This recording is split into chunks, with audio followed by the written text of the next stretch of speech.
On the 10th of August 2025, the seas around Hokkaido trembled as a Russian naval formation unexpectedly advanced into the international corridor.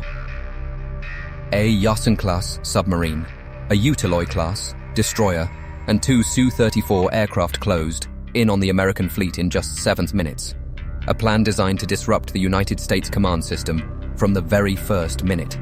It all began with an explosion beneath the sea.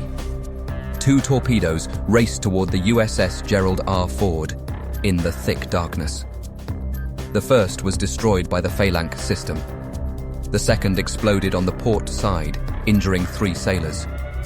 Before the crew could recover, the Ford was surrounded simultaneously from 3 directions: air, water, and surface.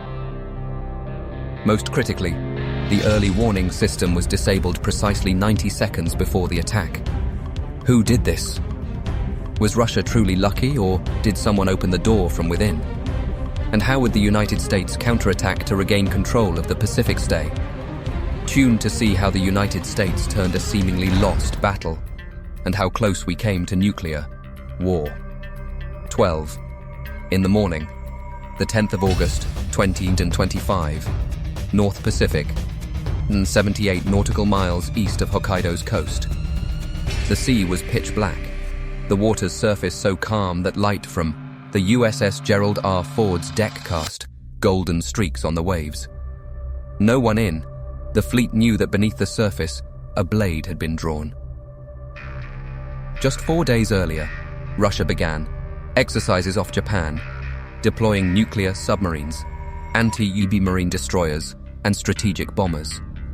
American intelligence concluded they wouldn't act directly for at least 14 to 20 days. The noose tightens. This window of safety may have been a strategic smokescreen Moscow, deliberately set up to lull the Ford's carrier strike group into a dangerous complacency. So, the USS South Dakota's sonar detected an unusual sound at a depth of 120 miles, a steady, distinct engine noise, pumps, B above marine life. The data was recorded, but not prioritized. Seconds later, 2 VA-111 Shakval torpedoes launched from the Yasen-class submarine. The first was shredded by the Phalanx CIWs in a flash of white light. The second evaded the Nixie decoy, striking the Ford's port side. The explosion sent a water column over 20 meters high, tearing through the outer steel, destroying an auxiliary fuel hold. Red-hot debris scattered across the deck. Thick black smoke mingled with salty steam. The auxiliary runway warped the number 3 aircraft elevator, jammed. The ship listed 3 degrees as water flooded the lower compartments. 3 sailors were injured, 1 missing. Red emergency lights reflected on the officers' faces like a layer of blood. 16. The eastern seas suddenly blazed. The Utaloy's frigate MA radar swept a sharp beam, locking onto the Ford. From the south, Su-34 jets carrying K-35 missiles dove from 1 to 800 feet, skimming past the USS Thomas Hudner, shaking its radar antenna. Communication antennas vibrated as if about to snap. Below a Kilo class, submarine moved at 3 knots, closing to within 10 nautical miles. To the north, a Tuta-142 deployed a sonar buoy chain, expanding the anti-submarine net. In the air, an American MQ-4C Triton vanished from the command map. Russia jammed its signal. The Ford's command deck became a hub of urgent reports. American forces were attacked simultaneously across 3 domains. Below the Yasen opened the assault. The Kilo waited for the kill shot. On the surface, the Udaloy advanced into cruise missile range. In the air, Su-34 and Tu-142 locked the sky into a deadly dome. Russia had cut off every escape, every supply corridor. This wasn't a show of force. It was a trap forcing the United States to retreat or counterattack at the risk of losing a carrier. A faint vibration ran through the South Dakota's spine. A third torpedo appeared on sonar, this time from the north. Decoys were deployed, but betrayal, the enemy within, malfunctioned. jamming signals locked onto the decoy's position. Russ used anti-decoy tactics, turning America's shield into a double-edged sword. In under 15 minutes, Moscow's tactical goal was achieved. Sever command and control disrupt the C2 chain, forcing the Ford's strike group into a defensive fight. Clearly, someone had precisely calculated the position, timing, and trajectory of every American ship. 31 in the morning, the Ford's deck glowed under emergency lights. White steam hissed from the catapult, enveloping the massive steel wings of 6F A-18E Superheart. Engines roared, shaking the 100,000-ton vessel. One by one, they launched into the darkness, leaving fiery trails on the cold sea. Behind them, two EA-18 Growlers activated ALQ-249, pods emitting electronic waves cutting into the Utiloid radar frequency. On the enemy screens, the sky turned into a sea of white noise. At 120 meters deep, the USS South Dakota glided through the thermocline, its active sonar pinging relentlessly, locking onto the Yassen's shadow. The signal returned, clear metal echoing in the black water. The Mk-54 system was ready. The ultimate gamble, using the traitor as bait. A precise shot could eliminate the deadliest underwater threat. This was the moment for America to regain the initiative. 3. An underwater explosion shook the Eastern Sea. A white foam trail stretching long. Not the Yasen, but a Russian support vessel destroyed after entering the second Mk-54's range. This strike severed Russia's underwater communication corridor, forcing the Yasen to retreat to avoid exposure. For a moment, the advantage seemed to tilt toward America, but at 4:35, the South Dakota's sonar screen went blank for exactly 17 seconds. Active jamming from somewhere pierced the frequency, turning targets into empty silence. In the underwater world, 17 seconds is a lethal gap. When the signal returned, the Yasen had changed course, vanishing from its initial attack path. In the air, a pair of Su-34 jets skimmed low over the sea, feigning a lock on the USS Thomas Hudner. Two Super Hornets were forced to break formation to protect the destroyer. The gap around the Ford lasted mere seconds, but was enough to shift the battle. 9. The South Dakota fired an Mk-54 at the new coordinates.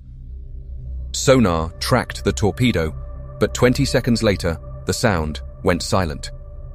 Not a hit, but the Yasen's decoy explosion. The Russian ship had dived below 300 meters, accelerating to 35 knots, escaping the firing range. No shot landed. The oddity wasn't that the Yasen escaped. It was that it dodged exactly where America would fire, as if someone had tipped it off. Below the Ford's command deck, officers exchanged heavy glances.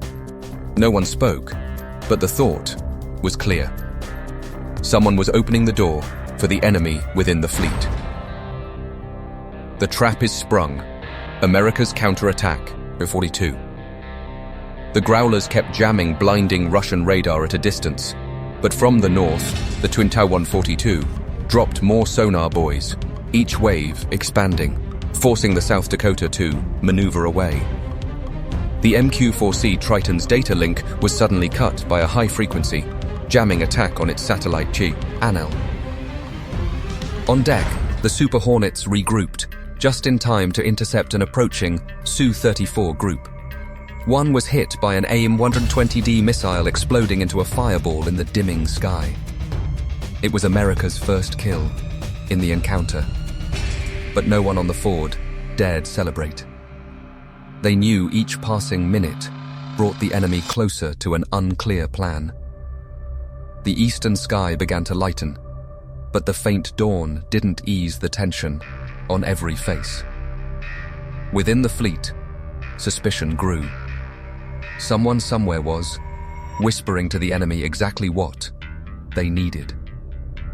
And when the enemy knows your every move, every counterattack, no matter how clever, is just a shot into empty water. Can America uncover the traitor and turn the tide? Stay patient for a few more seconds. 4:46 in the morning. On the dark screen of Cyber Command, a blinking dot. Sonar data guarded as tightly as nuclear codes was leaking through an old maintenance channel transmitted to a commercial satellite. In seconds, the system identified the acoustic signatures of the Yasen and Kilo, the prey every Russian commander. Aftermath. A costly victory dreamed of. The trail led straight to the auxiliary sonar compartment on the USS Gerald R. Ford. The duty officer that day, Sergeant Adam Daniels, 32 years old, once the pride of his unit in Guam, was unquestioned.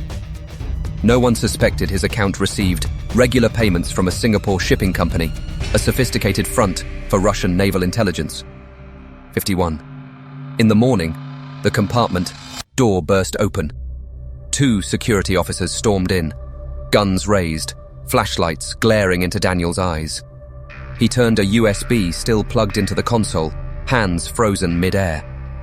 A hard shove pinned him against the steel wall. Another sailor shoulder-bandaged face, ashen, lunged forward, grabbing his collar. His chest heaved each breath, threatening to tear through with rage. His comrades lay motionless in the medical bay, and this man was the cause. But an officer's firm grip pulled him back. Discipline was the last thread that couldn't break. The smell of metal, ozone and sweat fused into a stifling mix. Daniels bowed his head, eyes bloodshot. He didn't hold out long. By 4:54 in the morning, the confession poured out $12,000 for sonar data in the fleet, patrol schedule. The reason was his 7-year-old daughter's congenital heart, condition needing urgent surgery funds.